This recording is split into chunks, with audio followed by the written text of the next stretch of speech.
texto de Freud, un texto argumentativo, plantea cómo en las obras literarias se refleja la psiquis del autor, las situaciones trágicas que tuvo que vivir y cómo se llevan a los mismos personajes que pueden ser el reflejo de ellos mismos. Estas obras buscan influir en el mundo del lector, dejando de lado lo estético, ¿sí?, para darle más importancia al fondo, a lo que realmente te quiere transmitir la historia. Desde niños siempre hemos tenido la facilidad de crear mundos posibles, mundos imaginarios, y los llevamos a las cosas que hacemos. De la misma manera sucede con los autores. Freud nos relata la forma en que él entendía la literatura, lo comprende a partir de la teoría de tres grandes clásicos de la literatura universal: Edipo, Hamlet y Los Karamazov, y esta relación está reflejada en la forma en que la psiquis se transforma de generación en generación. El conflicto con el padre o con la madre que se refleja en las tres obras es algo que se lleva a analizar el por qué es así y cómo una misma obra puede cambiar su tendencia en distintos momentos. Es importante también considerar que ese proceso interno que nos cita Freud en la literatura lleva a contemplar la psiquis de cada cual, pero también nos ayuda a entender desde el punto de vista del escritor en sus distintos momentos. Es un texto interesante, es un texto que lleva a un análisis total de la tendencia literaria que cada uno realiza, de la forma en que entiende y ve la literatura, y también nos acerca un poco a una idea filosófica desde el punto de vista de Freud, desde lo interno, desde el psicoanálisis. Y me parece interesante porque es otra forma de conocer el proceso mental y el proceso teórico de Freud, ya que lo aleja de las tendencias sexuales con las que siempre relacionamos su estudio, y nos deja ver a partir de lo que él propone en Lo Siniestro, ¿no? Es como el hombre de arena va entretejiendo las tendencias maléficas, tétricas para cada personaje, y cómo esos términos de lo bello y lo horrible se van mezclando dentro de la tendencia literaria, y es lo que al final le otorga un poco de relevancia a la forma interna, es decir, a ese argumento clínico de análisis que nos propone Freud. En estos textos se puede desvelar muchas de las verdades tanto del autor como de la misma vida del ser humano. De esta forma guía el texto, planteando muchas posturas y facilitando al lector que pueda hacer una inmersión directamente a las obras para que vaya entendiendo qué es lo que quiere mencionar el mismo escritor.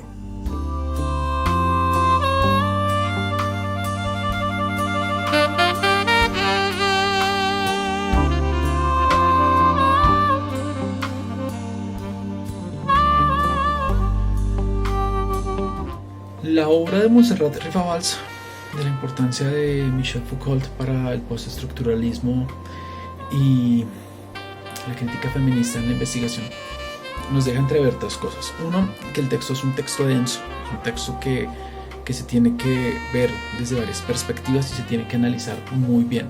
No es un texto que se entienda con facilidad y no es un texto que se pueda citar con facilidad. De pronto estos inconvenientes se ven a partir de la variedad de autores que citan, de la cantidad de perspectivas diferentes que se pueden analizar, pero que siempre llevan a la misma idea. Entonces, ¿qué puede permitir este texto? Este texto puede permitir dos cosas. Una, que se entienda y se apoye totalmente la ideología del cambio de currículum y el apoyo de la revolución educativa que debemos tener. Y dos, que se pierda el sentido de lo que es el movimiento feminista aportando a estas tendencias. Vemos que es necesario que para analizar este texto se conozcan tres perspectivas. Uno, saber quién fue Michel Foucault y cuál fue su pensamiento filosófico. Dos, saber qué es el postestructuralismo, qué aporta, qué apoya y qué variantes puede generar a partir de su crítica al estructuralismo. Y tres, conocer el pensamiento de la filosofía feminista.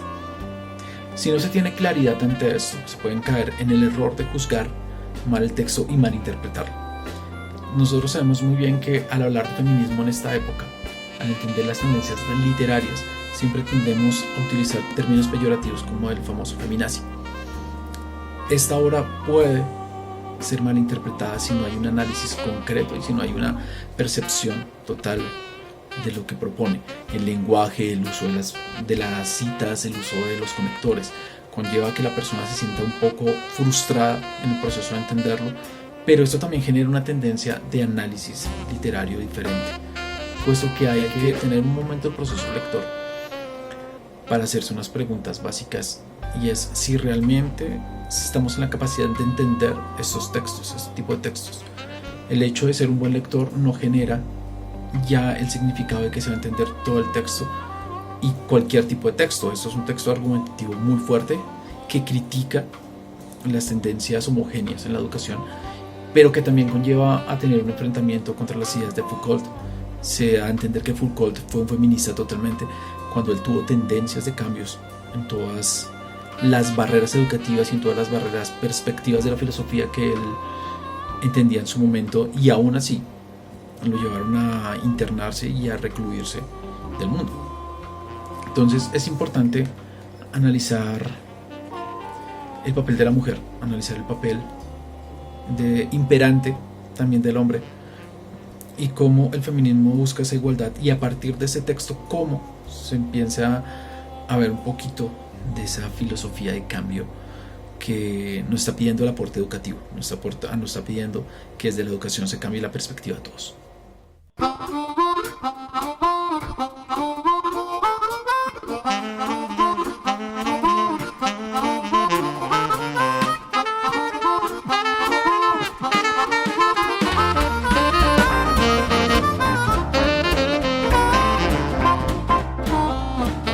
El texto de Estanislao Zuleta sobre la lectura aborda cómo se debe llevar una buena lectura, partiendo que existen infinidad de libros que pueden ser del gusto, pero que a veces por no tener un conocimiento previo sobre algunas terminologías u otros autores, creemos y consideramos que las obras son muy difíciles de abordar, que es lo que plantea el autor basado en teorías de Nietzsche.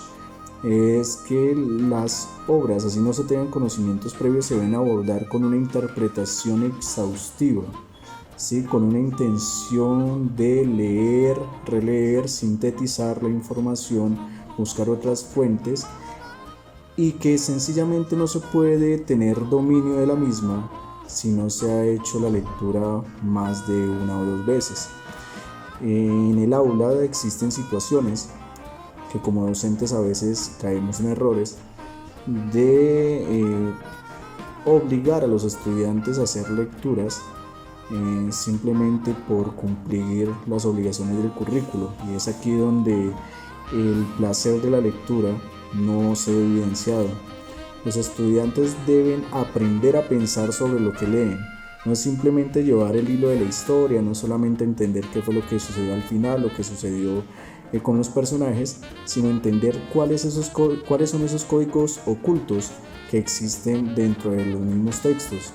Es así que todos los textos pueden tener códigos propios planteados por el autor, y que la mejor manera de abordarlos es precisamente eso, tomando el riesgo. La lectura realmente es un riesgo. Para hacer una buena lectura se deben tener en cuenta algunas indicaciones. Es necesario que el lector no crea que ya tiene toda la información, es decir, que toda la información ya está dada.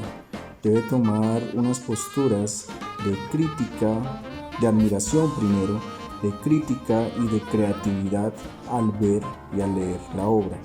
Es importante que no haya una rigurosidad en la lectura, es decir, que sea posesiva, porque no existe un orden real, no existe una forma de interpretación única sobre las obras, sino que se debe ir dando por medio del mismo proceso riguroso de interpretación que hace el lector. Es así que la invitación que nos hace el texto es a que generemos esos hábitos de lectura por el disfrute, no por pasar o presentar una evaluación sino que sea realmente del agrado del estudiante y que esto lo forme en diversos ámbitos del conocimiento.